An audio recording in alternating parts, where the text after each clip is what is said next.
శ్రీ నరసింహస్వామి చరిత్ర.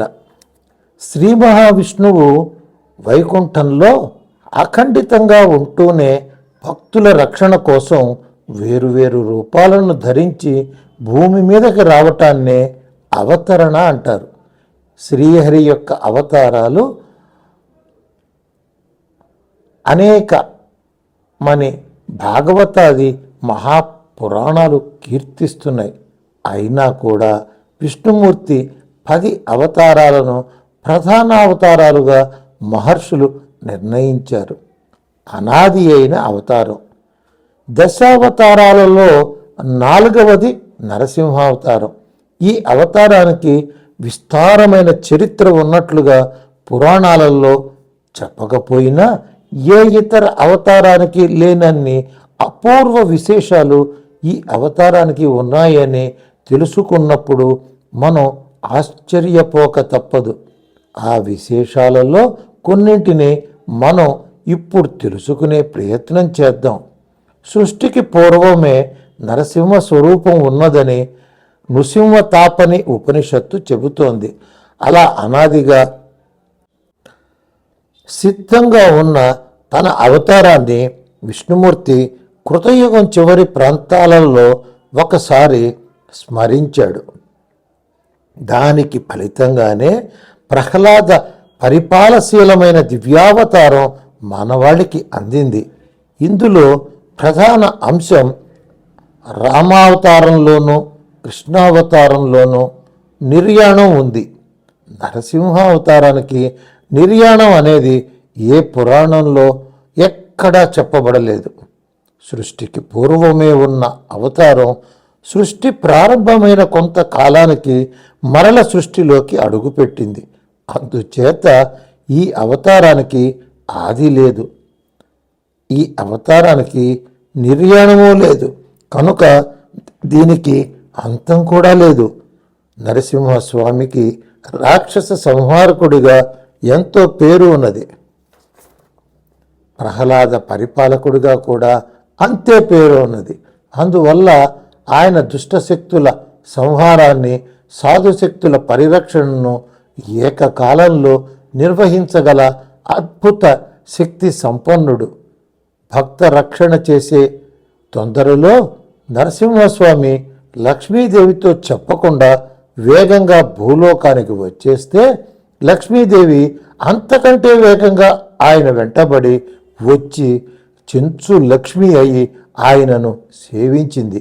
అలా నరసింహోపాసకులకు అష్టవిధ లక్ష్మీదేవుల యొక్క కటాక్షం అయాచితంగా లభిస్తుందని ఆగమ రహస్యవేత్తలు చెబుతున్నారు. మిగిలిన అవతారాలకు తమ తమ జన్మక్షేత్రాలు ఉన్నాయి. వారు పైకల్పంలో మళ్ళీ అదే క్షేత్రంలో అవతరిస్తున్నారు. నరసింహస్వామికి అలాంటి ఏకక్షేత్ర పక్షపాతం లేదు. ఆయన అవతరించిన క్షేత్రాలు 100ల కొద్దీ ఉన్నట్లుగా స్థల పురాణాల ద్వారా మనకు తెలుస్తోంది. ఎందుకంటే నరసింహస్వామి కల్పానికి ఒకసారి మాత్రమే కాకుండా ప్రతి మహాయుగానికి ఒకసారి మళ్ళీ మళ్ళీ అవతరిస్తూనే ఉంటాడు. ఆయా భక్తుల సౌకర్యం కోసం ఎక్కడెక్కడ రాక్షస పీడ తీవ్రంగా ఉందో అలాంటి చోట ఆయన అవతరిస్తూ ఉంటాడు. అందుకనే భారతదేశంలోని అన్ని రాష్ట్రాలలోనూ అనేక నరసింహ క్షేత్రాలు మనకు దర్శనమిస్తూ ఉంటాయి. లక్ష్మీ నరసింహావతార పరంపర మొత్తానికి మూలభూతమైన సంఘటన ఈ శ్వేత వరాహకల్పంలోని మొట్టమొదట కృతయుగాంతంలో సంభవించింది. ఆ కథనే భాగవత తత్వ మనోహరంగా ఆవిష్కరించింది. కశ్యపుడి ద్వారా దేవ దానవ జాతులు రెండూ కూడా ఇంకా వృద్ధి పొందుతూ ఉండేవి. కశ్యప భార్యలలో అదితి సంతాన పరంపర సృష్టి పరిరక్షణ కోసం నిస్వార్థంగా శ్రమించేది. అందుకే వారిని దేవతలు, ప్రకాశించేవారు అని సంబోధించటం జరిగింది.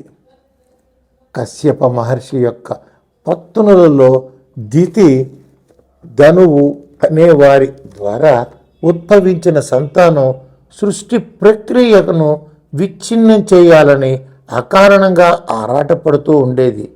అలాంటి పరంపరలో హిరణ్యకశిపులు అనే సోదర వీరులు జన్మించారు. భూమి యొక్క గమనంలో సమతులనాన్ని నిలబెట్టే అక్షరేఖ యొక్క సమతులనాన్ని నాశనం చేయటమే హిరణ్యాక్షుడి పని. అతడు ఆ పనిలో మునిగి ఉండగా విష్ణువు యజ్ఞ వరాహమూర్తి అయి వానిని సంహరించి భూమి యొక్క సమతులనాన్ని కాపాడాడు. దానివల్లే హిరణ్యకశిపుడు రెచ్చిపోయాడు.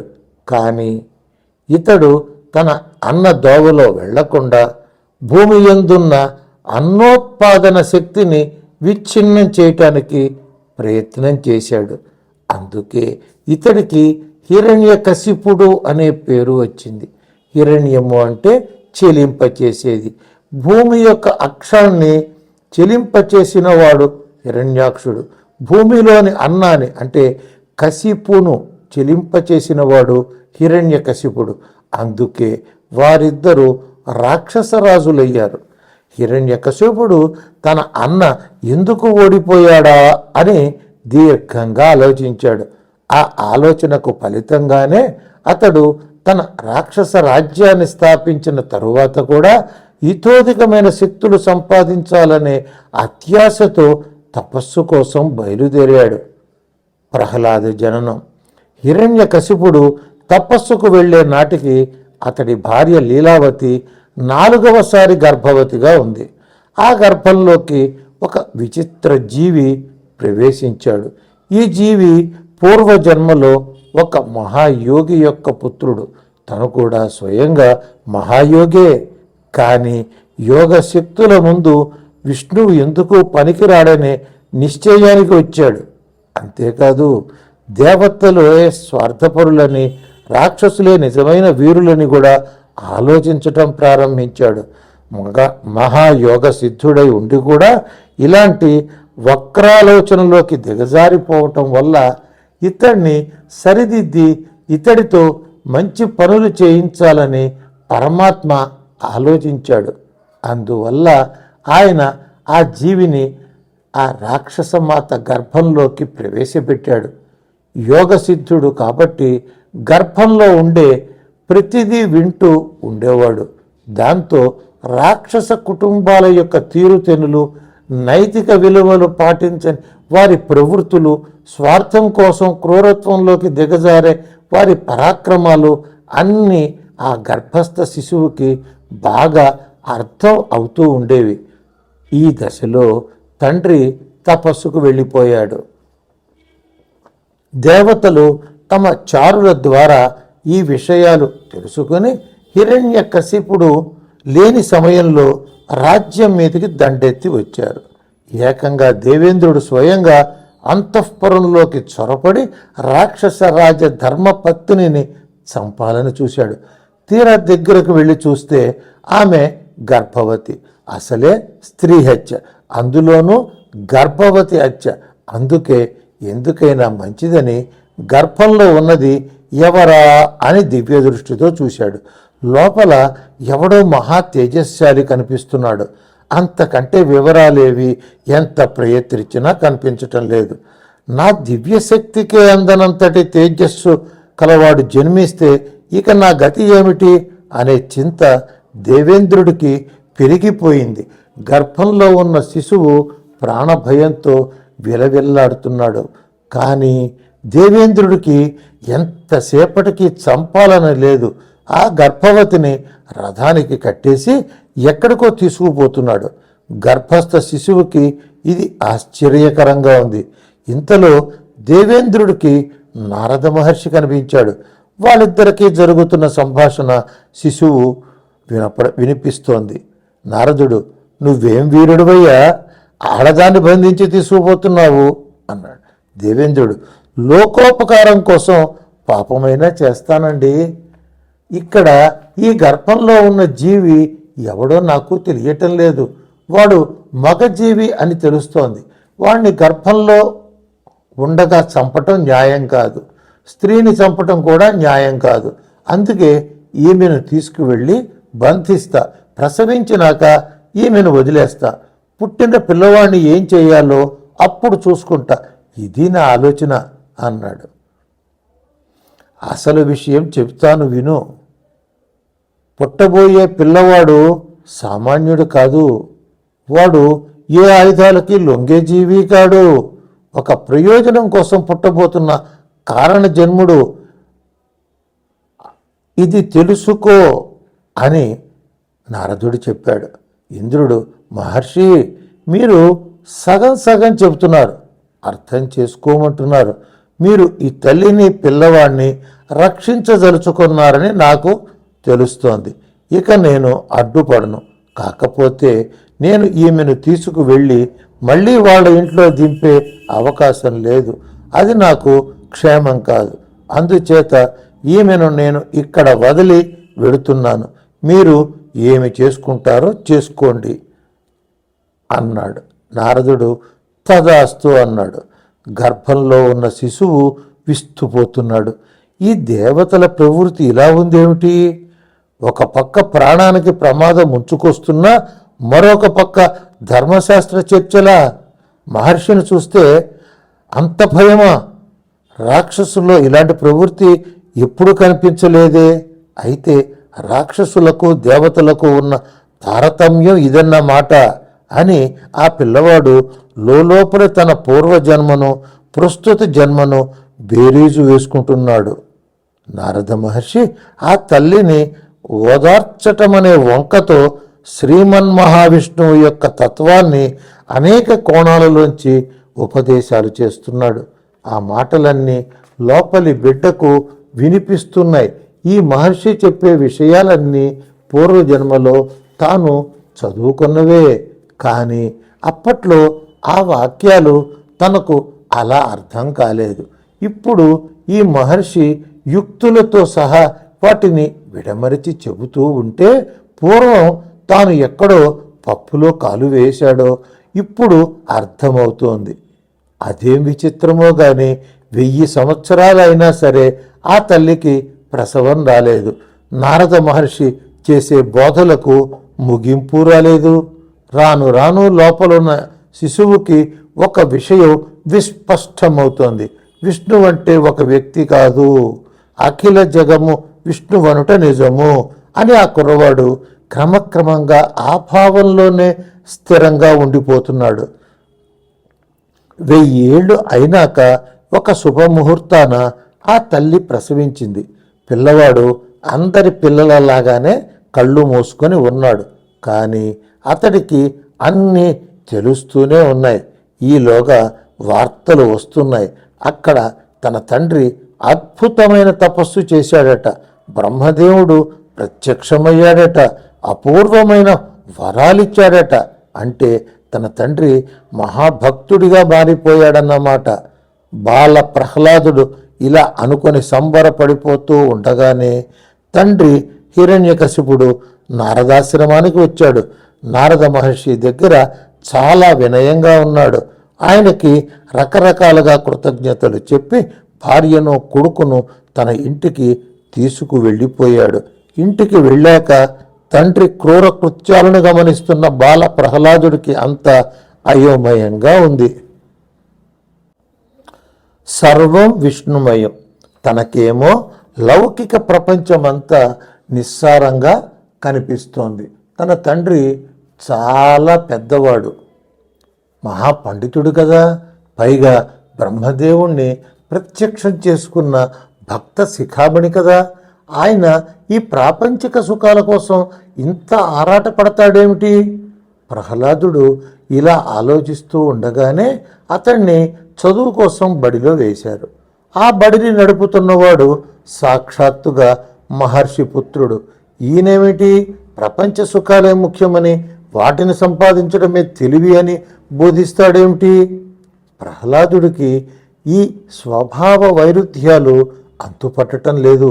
అందుకే గురువులు చెప్పే చదువులు వంట పట్టడం లేదు. తల్లి కడుపులో ఉండగా నారద మహర్షి చెప్పిన ఆ చదువులే మాటి మాటికి గుర్తుకు వస్తున్నాయి. ఎవరన్నా పలకరిస్తే ఆ మాటలే బయటకు వస్తున్నాయి. ఒక రోజున తండ్రి స్వయంగా పిల్లవాడిని పరీక్షించటం మొదలుపెట్టాడు.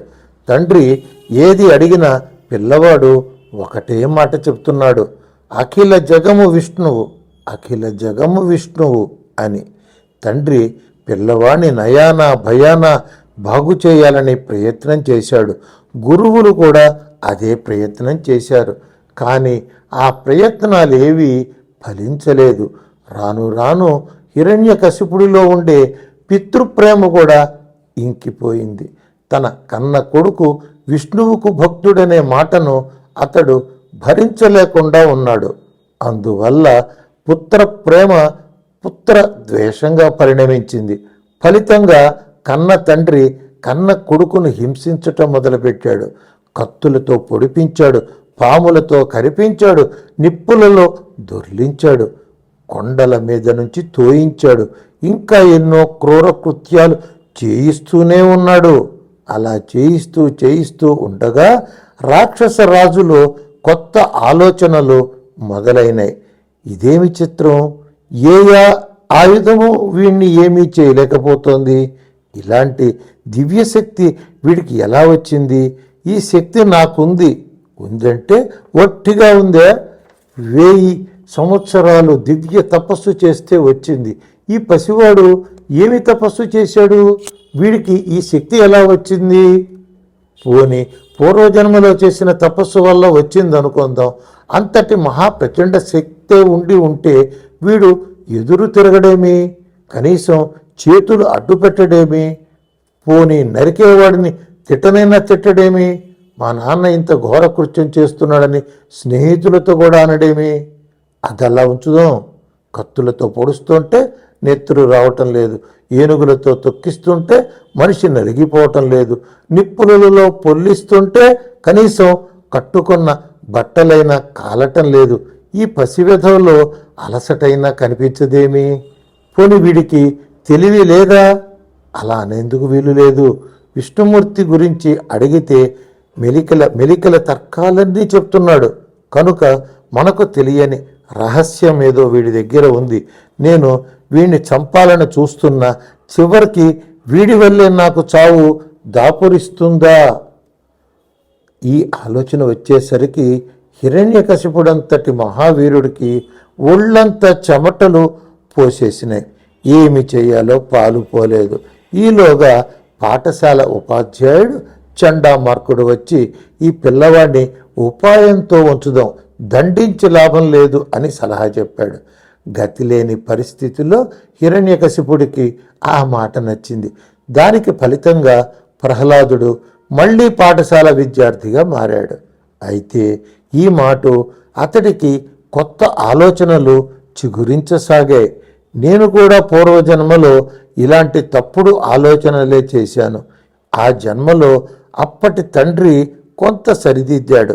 ఈ జన్మలో తండ్రి కాని తండ్రి నారద మహాగురువు నన్ను పూర్తిగా సరిదిద్దాడు.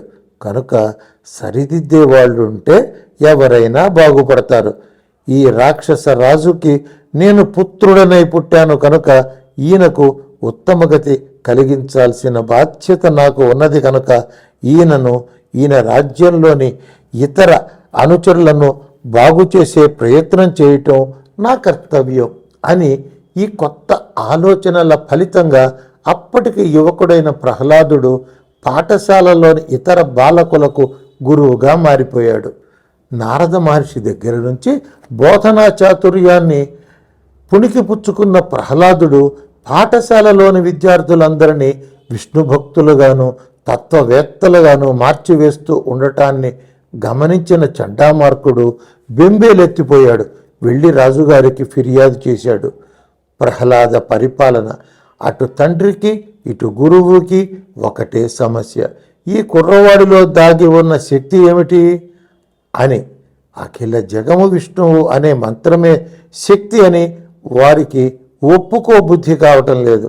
ఆ ప్రహ్లాదుడికి కత్తిలో కత్తి కనిపించటం లేదు, పాములో పాము కనిపించటం లేదు, నిప్పులో నిప్పు కనిపించటం లేదు. అంతేకాదు హిరణ్యకశిపుడిలో రాక్షసుడు కనిపించటం లేదు. అన్ని చోట్ల విష్ణువే విష్ణువే విష్ణువే కనిపిస్తున్నాడు. అందుకే అతడు ఎవ్వరినీ ద్వేషించటం లేదు. అతడికి ఎవరూ అపకారం చేయగలగటం లేదు. ఈ రహస్యాన్ని రాజు కానీ రాజగురువు కానీ వాసనగా కూడా గుర్తుపట్టలేకుండా ఉన్నారు. ప్రహ్లాదుడు తన శక్తి రహస్యాన్ని దాచుకోలేదు. బహిరంగంగానే చెబుతూనే ఉన్నాడు. చెప్పిన కొద్దీ తెగ పెట్టేగిపోయిన రాక్షసరాజు, దమ్ముంటే నీ విష్ణువును నాకు చూపించరా అని సవాలు విసిరాడు. ప్రహ్లాదుడు దాన్ని సవాలు అనుకోలేదు. చూపించటమేమిటయ్యా, ఉన్నాడు చూడవయ్యా, ఇందుగలడందు లేడని సందేహము వలదు, చక్రి సర్వోపగతుండెందెందు వెదకి చూచిన అందందే కలడు ధనవాగ్రని వింటే అని ఆనంద పారవస్యంతో చెప్పాడు. మూర్ఖుడైన తండ్రి పుత్రుడు తత్వరహస్యం ఉపదేశిస్తున్నాడని గ్రహించలేక ఎదురు సవాలు విసురుతున్నాడని భావించి రెచ్చిపోయి ఈ స్తంభంలో చూపించరా అంటూ రాజ సభాభవనం మధ్యలో ఉన్న స్తంభం మీద గట్టిగా గుద్దాడు. ఆవేశంతో గుద్దిన ఆ రాక్షస గుద్దుకి ఆ స్తంభం నిజంగానే పెళ్ళ విరిగిపోయింది. అలా విరిగిపోతున్న ఆ స్తంభంలోంచి ఒక విచిత్ర భయంకర జ్వాలాజ్వల్య మానమూర్తి ఆవిర్భవించింది. ఆయనే నరసింహస్వామి. నరమూర్తి కాదు, కేవల హరిమూర్తియు కాదు, మానవాకారము కేసరి యాకారము ఉన్నది. హరిమాయా రచిత మొగుల యథార్థము చూడను. అది పూర్తిగా మానవాకారము కాదు, పూర్తిగా సింహాకారము కాదు. శరీరం మానవం, తలకాయ సింహం, చేతి గోళ్ళు మళ్ళీ సింహం. ఇది ఒక మాయాభయమైన రూపంలాగా ఉంది. ఇది శ్రీహరి కల్పించిన మాయ కనుక ఇది యథార్థమై కూర్చుంది. యుగాలకు యుగాలు గడిచినా సరే ఈ రూపం మాయం కావటం లేదు. అది నిత్య సత్యంగా నిలిచిపోయే ఉంది. అదే శ్రీహరి మహిమ. అంతేకాక శ్రీహరి కూడా ఈ రూపాన్ని సృష్టికి పూర్వమే ఉన్న యథార్థ రూపంలోంచి తెచ్చాడని నృసింహతాపని ఉపనిషత్తు చెబుతోంది. కనుక ఈ రూపం మాయను మింగే మాయ అని మనం అర్థం చేసుకోవాలి. అందుకే ఈ రూపం ఆవిర్భవించిన దగ్గర నుంచి ఎవ్వరూ ఊహించని అద్భుత కార్యాలు అనేకం చేస్తూనే ఉంది. ఇతర అవతారాలు రాక్షస సంహారం చేసినప్పుడు వాళ్లకు సైనికులు, దేవతలు వంటి సహాయకులు ఉన్నారు. ఈ నరసింహస్వామి మాత్రం పుడుతూనే కోట్లాది రాక్షసులను అనగా రాక్షస శక్తులను ఒంటరిగా తుత్తునియలు చేశాడు. దివ్యవరాలు పొందిన హిరణ్యకశిపుణ్ణి సంహరించటం కోసమే ఆయన చిత్ర విచిత్ర రూపం ధరించి రాత్రి పగలు కాని సంధ్యాకాలంలో ఇంటి వెలుపల లోపల కాని ద్వారబంధం మీద ఆయుధాలే కాని గోళ్లతో చీల్చి చెండాడి వేశాడు. ఇంత క్రూరంగా రాక్షస సంహారం చేస్తూనే ఆయన తన దగ్గరకు వచ్చిన భక్త ప్రహ్లాదుణ్ణి దగ్గరకు తీసుకుని అతడి మీద తన కరుణా కటాక్షాలనే అమృతం కురిపించి నన్ను చూచిన పునర్జన్మం లేదు అర్పక అని జన్మరాహిత్యంతో దానితో పాటు రాజ్యాధిపత్యం కూడా అనుగ్రహించేశాడు. దీన్ని బట్టి ఈ నరసింహస్వామిని ఉపాసన చేస్తే ఆ భక్తులను ఆవరించి ఉన్న సమస్త రాక్షస శక్తులు అక్కడికక్కడే చిన్న భిన్నమైపోతాయని, వారికి ఇహలోక సుఖమనే అమృతం కురుస్తుందని, అంతేకాక జన్మరాహిత్య రూపమైన మోక్షం కూడా లభిస్తుందని మనకు నిరూపణ అవుతోంది. చెంచులక్ష్మి ఈ విషయాన్ని మరింత విస్పష్టంగా అభివ్యక్తం చేసేందుకోసం పరమ దయాళువైన నరసింహస్వామి అదే సమయంలో మరొక దివ్యలీల కూడా చేశాడు. ప్రహ్లాద సంరక్షణ అయిన తరువాత ఆయన రాక్షస రాజ్యంలోంచి అడవులలోకి పరుగులు తీశాడు. అదృశ్య రూపంలో ఉండే ఆ స్వామిని ఎల్లవేళలా వెన్నంటి ఉండే లక్ష్మీదేవి స్వామివారి పరుగులకు కంగారు పడి తను కూడా ఆయన వెంట వెళ్ళింది. తీరా చూస్తే స్వామివారి ఒళ్ళంతా నల్లగా కమిలిపోయి ఉంది. ఆయన చేతి గోళ్లలో నుండి కాలకోట విషం వంటి విషం ధారలు కడుతోంది. అది గమనించిన లక్ష్మీమాత ఆ క్రూర రాక్షసుడి కడుపులో ఉన్న ఘోర విషం స్వామివారి గోళ్ల సందుల్లోకి దూరి శరీరంలోకి ప్రవేశించింది కాబోలు. అందుకే స్వామివారి ఒళ్ళు కమిలిపోయి నల్లగా మాడిపోయినట్లుంది. ఆ విషబాధకు స్వామివారే తట్టుకోలేక ఇలా అడవిలోకి వచ్చి ఇక్కడ బాధపడుతున్నారు అని గుర్తించింది. ఆమె ఆలోచిస్తూ ఇటు అటు చూసేసరికి ఎదురుగా పెద్ద ఉదుంబర వృక్షం అనగా మేడి చెట్టు, అతి చెట్టు కనిపించింది. అది దేవతా వృక్షం. దానిలో త్రిమూర్తుల అంశాలున్నాయి. దాని పాలల్లో బంగారపు రేణువులుంటాయి. దాని పళ్ళల్లో పురుగుల్లాగా కనిపించేవి విషసంహారకమైన ఔషధులు. ఆ పళ్ళల్లో ఉన్న రసం అమృత కళతో కూడి ఉంది. ఈ విషయాలన్నీ ఆ జగన్మాతకు తెలుసు. అందుకనే ఆమె అప్పటికప్పుడు తన రూపాన్ని చెంచు లక్ష్మి రూపంగా మార్చేసుకుని ఆ మేడి చెట్టు చిగురాకులను గుత్తులు గుత్తులుగా కోసుకొని తెచ్చి కమ్మగా పాట పాడుతూ అందంగా నాట్యం చేస్తూ ఆ చిగురుటాకులతో స్వామివారి ఒళ్ళంతా కుంచెతో రంగు వేసినట్లు మృదువుగా మర్దన చేసింది. అంతటి రాక్షస విషాన్ని కూడా మేడి చిగుళ్ళు అలవోకగా పీల్చి వేసుకోవటం వల్ల స్వామివారి ఒంటిలోకి ఎక్కిన విషమంతా హరించుకుపోయి వారి శరీర కాంతి బంగారంలాగా మిలమిలా మెరిసింది. దానివల్ల ఉత్సాహం పెరిగిన స్వామివారు ఆ అడవిలో చాలాసేపు నృత్యం చేయటం మాత్రమే కాకుండా ఆ కీకారణ్యాలలో తపస్సు చేస్తూ ఉండే అనేక మంది యోగులకు, మహర్షులకు కూడా చెంచు లక్ష్మి సమేత నృసింహ స్వరూపంగా దర్శనాలు అనుగ్రహించారు. అలా దర్శనాలు పొందిన మహర్షులలో కొందరు ఈ స్వామివారి అసలు అవతార స్థానమేదా అని అన్వేషించటం మొదలుపెట్టారు. అలాంటి వారిలో దివ్యశక్తులు గలవారికి ఒక్కొక్కరికి ఒక్కొక్క చోటు కనిపించింది. దానికి కారణం ఏమిటంటే స్వామివారు ఒక్కొక్క కల్పంలోనూ ఒక్కొక్క యుగంలోనూ ఒక్కొక్క చోట హిరణ్యకశిపు సంహారం చేశారు. అందువల్లే ఒక్కొక్క మహర్షికి ఒక్కొక్క చోటు కనిపిస్తోంది. అంతేకాదు అనేక సందర్భాలలో రాక్షస సంహారంతో నిమిత్తం లేకుండానే స్వామివారు ఆయా మహర్షుల ఎదుట నృసింహ స్వరూపంతో సాక్షాత్కరించారు. అందుకే భారతదేశంలో కొన్ని వందల క్షేత్రాలు నృసింహ జన్మస్థాన క్షేత్రాలుగా ఆయా ప్రాంతాలలో ప్రసిద్ధికి వచ్చాయి. ఈ స్వామివారు తన నరసింహ స్వరూపంలో చిత్రాతి చిత్రమైన లీలలు చేశారు. యోగ వాసిష్ఠ గ్రంథంలో ఒక విచిత్రమైన అంశం కనిపిస్తోంది. రామావతారానికి బీజం. ఒకానొక కీకారణ్యంలో ఒక వృద్ధ మహర్షి దంపతులు కొన్ని వేల ఏళ్లుగా తపస్సు చేసుకుంటున్నారు. వారిలో భర్త ఉగ్ర నరసింహ ఉపాసన చేస్తున్నాడు. భార్య పతిసేవ తప్పితే మరో ఉపాసన లేదు. ఇద్దరు పండు ఒగ్గులైపోయారు. అయినా సరే తపస్సులు మానటం లేదు. ఈ మహర్షిలో పేరుకుపోతున్న తపోరాశులను చూసేసరికి నరసింహస్వామి వారికి ఒక విచిత్రమైన ఆలోచన వచ్చింది. దాంతో ఆయన ఒక రోజున కనుచీకటి సంధ్యాకాలంలో మహోగ్రమైన గర్జన చేసుకుంటూ మహర్షి ఎదురుకుండా నరసింహాకారంతో ప్రత్యక్షమయ్యారు. ఆ మహర్షి యొక్క పుణ్య ఫలమో ఏమో మహర్షికి కనిపించిన రూపం అమ్మగారికి కూడా ప్రత్యక్షంగా కనిపించింది. అలా చీకటి గుబురులోంచి సింహం మీదకు దూకినట్లుగా నరసింహాకారం తన కళ్ళ ఎదుటే కనిపించేసరికి ఎండుటాకు వంటి ఆ ముసలమ్మ గారికి అక్కడికక్కడే గుండె ఆగిపోయింది. ఈ విషయాన్ని గమనించుకున్న వృద్ధ మహర్షి స్వామివారి వంక చూశాడు. ఆయనది సింహముఖం కనుక ఆయన నవ్వుతున్నారో బాధపడుతున్నారో మహర్షికి అర్థం కాలేదు. మహర్షికి మాత్రం దుఃఖం పొంగుకు వచ్చింది. దేవా, నువ్వు వచ్చి నా భార్యను చంపుతావా? భార్య లేకుండా బ్రతకటం ఎంత కష్టమో తెలుసా?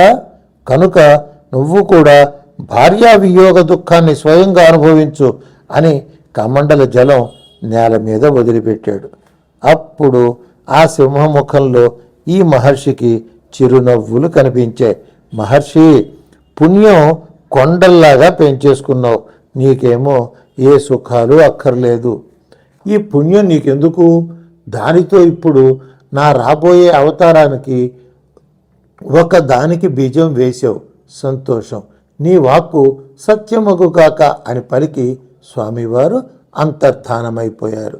ఆ విధంగా నరసింహస్వామి చేసిన ఒకానొక లీల వల్ల రాబోయే రామావతారానికి మార్గం సుగమం అయింది. ఇలాంటి లీలా విశేషాలు నరసింహ క్షేత్ర మహాత్మ్య గ్రంథాలలో మనకు ఎన్నెన్నో దర్శనమిస్తాయి. అలాంటి చరిత్రల్లో రాక్షస సంహార చరిత్రలో కొన్ని కాగా మరికొన్ని భక్త రక్ష ప్రధానమైన క్షేత్రాలు కనిపిస్తున్నాయి. భారతదేశంలోని అన్ని రాష్ట్రాలలోనూ ఉన్నట్లుగానే మన తెలుగు రాష్ట్రాలు రెండింటిలోనూ కూడా అలాంటి మహాక్షేత్రాలు కోకొల్లలుగా ఉన్నాయి. గోదావరి తీరంలోని ధర్మపురి నరసింహక్షేత్రము, కృష్ణానదీ తీరంలోని వేదాద్రి నరసింహక్షేత్రము, కావేరీ తీరానికి దరిదాపుల్లో అహోబిల నరసింహక్షేత్రము వంటివి ఎన్నో ఈ కోవలోకి వస్తాయి. ఇలాంటి క్షేత్ర పరంపరలో యాదగిరి నరసింహ క్షేత్రానికి ఎన్నెన్నో అపూర్వ ప్రత్యేకతలున్నాయి. వాటిల్లో కొన్ని చెప్పుకుందాం. శ్రీరామావతారానికి ప్రథమ బీజం వేసినవాడు నరసింహస్వామి అనే విషయం మనం చెప్పుకొని ఉన్నాం.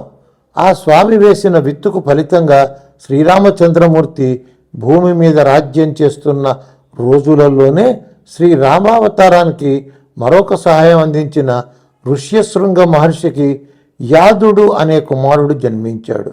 ఇతడు తన తాత అయిన విభాండక మహర్షిలాగానే ఏకాంత ప్రియుడిగా ఉండేవాడు. అందువల్ల ఇతడు పెద్దవాడైన కొద్దీ నగర పరిసరాలలో జీవించే తన తండ్రి అయిన ఋష్యశృంగ మహర్షి దగ్గర జీవించటం ఇష్టం లేక ఏకాంత ప్రదేశం కోసం వెతుక్కుంటూ సుదూర ప్రాంతాలకు వెళుతూ ఉండేవాడు. ఆ రోజుల్లో దక్షిణ భారతదేశం ఎక్కువ రాక్షసాంక్రాంతంగా ఉండేది. అందువల్ల ఉత్తర దేశపు సాధు పురుషులు ఈ ప్రాంతానికి రావటానికి ఇష్టపడేవారు కాదు. కానీ శ్రీరామచంద్ర ప్రభువు చక్రవర్తిగా నెలకొని ఉండి పుష్పక విమానం సహాయంతో ప్రతిరోజు ఉత్తర దక్షిణ భారతాలు రెండు సంచారం చేస్తూ వందల కొద్ది అనుబంధ రాజ్యాలను వ్యవస్థాపన చేయటం వల్ల రాక్షస జాతి ఇంచుమించు అంతరించిపోయింది. అందువల్ల ఇటు ప్రక్కకు ఉత్తర దేశపు వారి రాక్కలు పెరిగినా ఈ ప్రదేశం మాత్రం ఎక్కువగా ఏకాంతంగానే ఉండేది. అందుకే యాద మహర్షి చూపు ఇటు పడ్డది. ఆయన అయోధ్య ప్రాంతాల నుంచి ప్రయాణం చేసి దండకారణ్యం దాటుకుని గోదావరి నది దాటి మరికొంత ముందుకు సాగిన తరువాత వేములవాడ రాజేశ్వర క్షేత్రం కనిపించింది. అయినా తృప్తి కలగలేదు. ఇంకా కొంత ముందుకు సాగగా ఏ రకమైన ప్రసిద్ధి లేని చిన్న కొండగుట్ట కనిపించింది. పెద్ద కీకారణ్యం, మధ్యలో చిన్న గుట్ట, అంతకు మించిన ప్రత్యేకత ఏమీ లేదు. కానీ యాద మహర్షిలోని అంతఃప్రేరణ ఆయనను ఆ గుట్ట మీదకు గుంజేసింది. ఎగబాక్కుంటూ పైకి వెళ్ళిన యాద మహర్షికి ఒక గుహ కనిపించింది. ఆ గుహలో ఏమి ఉందా అని తొంగి చూస్తే కళ్ళు తిరిగిపోయేటంత తీవ్రంగా ఉన్న దివ్య తేజస్సు దర్శనమిచ్చింది. ఆ తేజస్సుకి ఆయనకి కళ్ళు బైర్లు కమ్మినట్లయిపోయింది. సొమ్మసిల్లాడో సమాధిలోకి వెళ్ళాడో తనకే తెలియదు. ఆ స్థితిలో ఆయనకు అక్కడ ఒక తేజోగోళం కనిపించింది. పంచ నారసింహావతారాలు. చూస్తూ చూస్తూ ఉండంగానే ఆ గోళం సన్నగిల్లి పెద్ద అగ్నిజ్వాలగా మారింది. ఆ జ్వాల మధ్యలో జ్వాలా నరసింహస్వామి చిరునవ్వులు చిందిస్తూ దర్శనమిచ్చాడు. అంతే, అప్పటి నుంచి యాద మహర్షికి ఆ కొండ గుహే స్వగృహంగా మారిపోయింది. ఆ జ్వాలామూర్తినే తన హృదయ జ్యోతిగా భావించి ఆ మహర్షి ఉపాసన చేస్తూ ఉండేవాడు. అలా ఎన్ని వేల సంవత్సరాలు గడిచిపోయాయో ఆయనకే తెలియదు. ఒక రోజున సమాధిలో ఉండగా ఆ జ్వాలా నృసింహస్వామి వరం కోరమని అడిగినట్లు యాద మహర్షికి అనిపించింది. అప్పుడు ఆ మహర్షి, స్వామి, నువ్విలా మహోగ్రజ్వాల రూపంగా ఉంటే నిన్ను సామాన్య మానవులు ఎలా అందుకుంటారు? కాస్త జనానికి తెలిసే రూపాన్ని ధరించు తండ్రి అని ప్రార్థించాడు. వెనువెంటనే అదే గుహలో ఒక ప్రక్కన గండభేరుండ నారసింహ రూపం దర్శనమిచ్చింది. ఈ మూర్తి కూడా ఎంతో తేజోవంతంగానే ఉంది, కానీ పూర్వపు జ్వాలామూర్తి అంత ప్రచండంగా లేదు. ఈ విషయాన్ని గమనించిన యాద మహర్షి తల ప్రక్కకు తిప్పి జ్వాలామూర్తి వంక చూసేసరికి ఆ మూర్తిలో కూడా కొంత ఉగ్రత తగ్గిందనిపించింది. ఇదేమిరా, స్వామిలో తేజస్సు తగ్గిందా అంటూ యాద మహర్షి చుట్టూ పరికించి చూసేసరికి ఇక్కడ తగ్గినట్లు కనిపించిన తేజస్సు గుట్ట చుట్టూ ఒక అద్భుతమైన తేజోమయ చక్రంలాగా తిరుగుతూ ఉండటం ఆయన దివ్య దృష్టికి గోచరించింది. ఆ తేజస్ చక్రం ఇప్పటికీ ఆ కొండ చుట్టూ అలాగే రక్షా వలయంగా సంచరిస్తోందని అనుభవజ్ఞులైన పెద్దలు చెబుతున్నారు. యాద మహర్షి మళ్ళీ కొన్ని వేల సంవత్సరాలు ఆ రూపాన్ని ఉపాసన చేశాడు. మళ్ళీ స్వామి వరం కోరుకోమన్నాడు. స్వామి, నీకు లోక ప్రసిద్ధమైన రూపాలు ఎన్నో ఉండగా ఈ గండభేరుండ రూపమేమిటి తండ్రి అని యాద మహర్షి విన్నవించాడు. తత్ఫలితంగా అదే గుహలో ఉగ్ర నారసింహమూర్తి అవతరించాడు. మళ్ళీ కొన్ని వేల సంవత్సరాల ఉపాసన జరిగింది. ఈ మాట యాద మహర్షి ఇలా విన్నవించాడు. స్వామి, సింహం అంటే శరీర పరాక్రమం, మనిషి అంటే బుద్ధి వైభవం, ఈ రెండు మహోగ్రంగా ఉన్నాయి గనుక నువ్వు ఉగ్ర నరసింహుడు అయ్యావు. నిన్ను కొలిచిన వారికి ఈ రెండు ప్రసాదిస్తున్నావు. కానీ ఈ అడవిలోకి వచ్చే వాళ్లే తక్కువ. 100కి 1,000కి ఎవరో వస్తే వాళ్ళు నీ ఉగ్ర రూపం చూసి పారిపోతున్నారు స్వామి. సామాన్య జనాన్ని కొంచెం కరుణించు తండ్రి అని ఈ మాట స్వామి యోగానంద నృసింహస్వామిగా యోగ ముద్రాధారి అయి వెలశాడు. ఈ రూపాన్ని చూసేసరికి యోగేంద్రుడైన యాద మహర్షికి ఒళ్ళు పులకించిపోయింది. ఈ దివ్య మంగళ రూపాన్నే దర్శిస్తూ కళ్ళప్పగించి చూస్తూ కళ్ళు తెరుచుకునే సమాధిలోకి వెళ్ళిపోయాడు. కళ్ళు తెరిచే ఉన్నాయి కనుక అది సమాధి అనే గుర్తింపు కూడా చెదురు మదురుగా వచ్చే భక్తులకు కలగలేదు.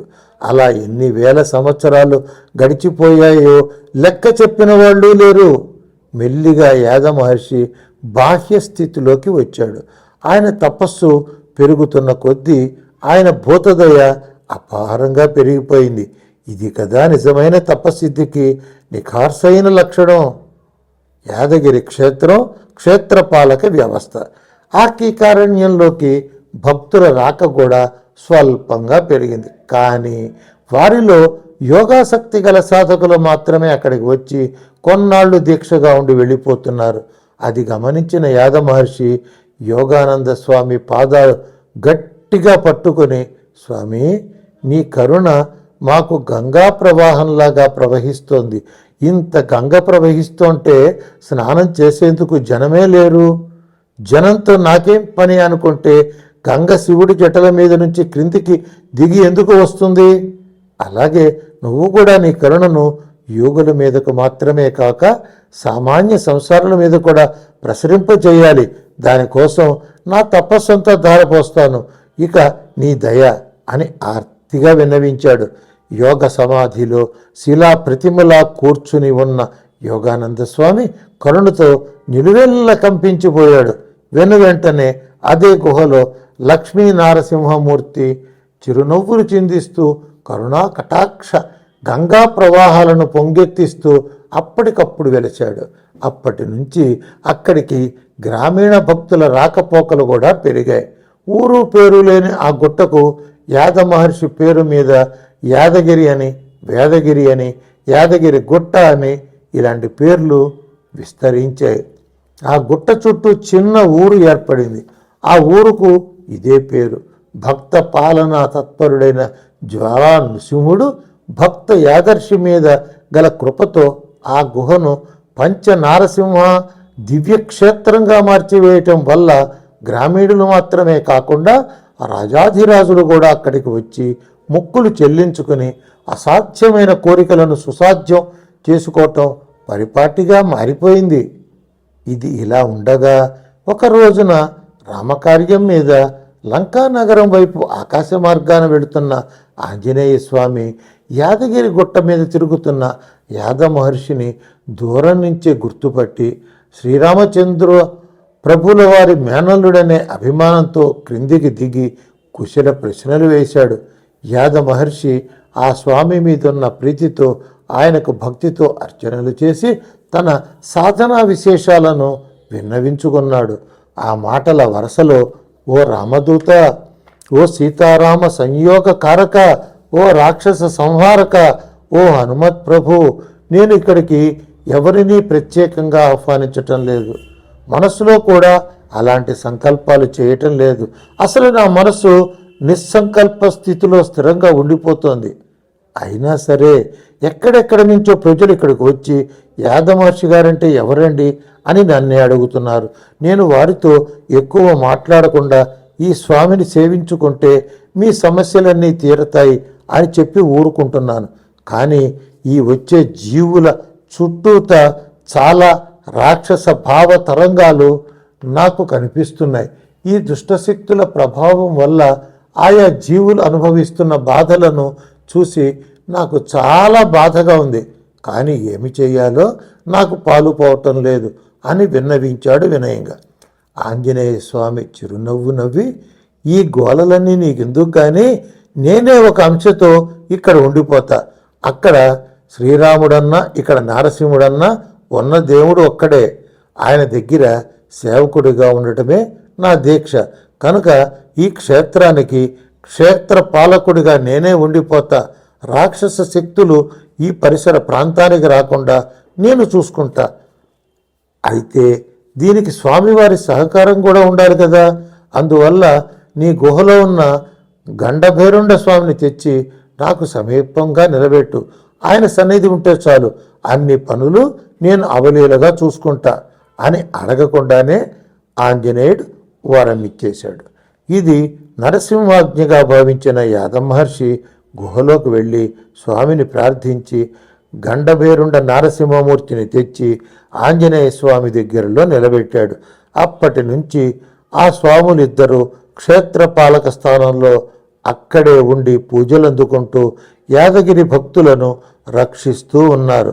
కాలక్రమంలో యాదమహర్షి స్థూలతేజం తేజోమయ దేహంగా మారిపోయి అక్కడి మూల విరాట్టైన జ్వాలా నృసింహుడి తేజో జ్వాలల్లో లీనమై ఇప్పటికీ అక్కడే నెలకొని ఉండే వచ్చే భక్తుల విన్నపాలను తన విన్నపాలుగా నరసింహస్వామికి అందిస్తూనే ఉంది. దానివల్ల భక్తుల కోరికలు వెంటనే తీరుతున్నాయి. నమస్కారం.